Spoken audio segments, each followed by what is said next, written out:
You are just one in over 7 billion people bustling about on planet Earth. Are you sat on a bus, maybe watching this in a traffic jam, or maybe you're already at home after a busy day in the office? So when was the last time you looked up at the stars in the night sky? In our own Milky Way galaxy, there are around 350 billion stars. That's 50 stars each for every single human being on planet Earth. And in the universe, there are over 100 billion galaxies. So we can be quite confident that as you gaze upwards, somewhere in the cosmos, someone is looking right back at you. We know some amazing things about the universe. We know that the chemicals that we're made up of could only have been formed in the hot, fiery core of a star that in its death throes created the gas cloud which our solar system then formed out of.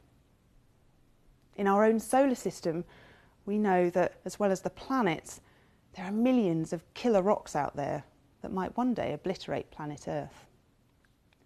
We know that the first galaxies in our universe formed over 13 billion years ago, and that the galaxies that we see today have a massive black hole at their centre. And now thinking on really, really big scales, we know that our whole universe is expanding, but mysteriously that expansion is getting faster and faster every day. But how do we know all this?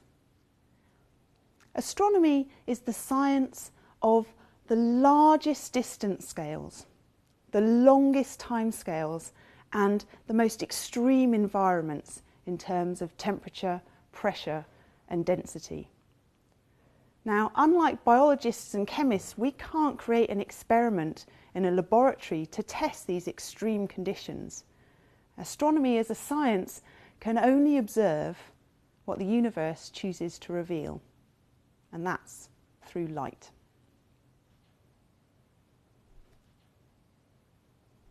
So, what's light? To answer that question, we need to think a little bit about fundamental forces.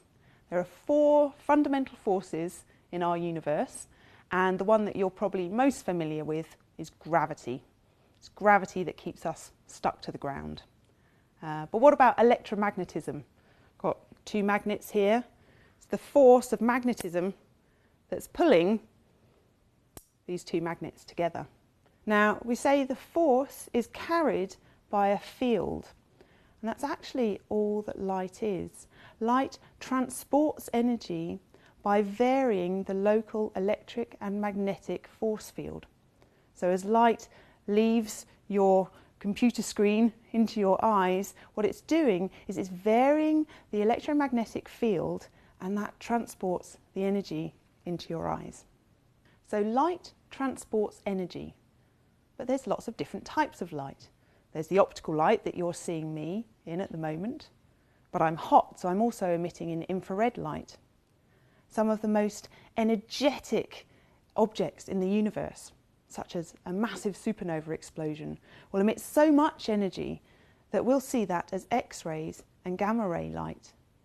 And maybe if you're listening to the radio, that's a very, very low energy light.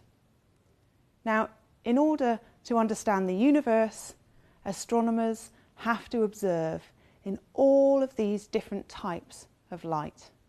And in the next video, Andy's going to tell you about how we're going to do that.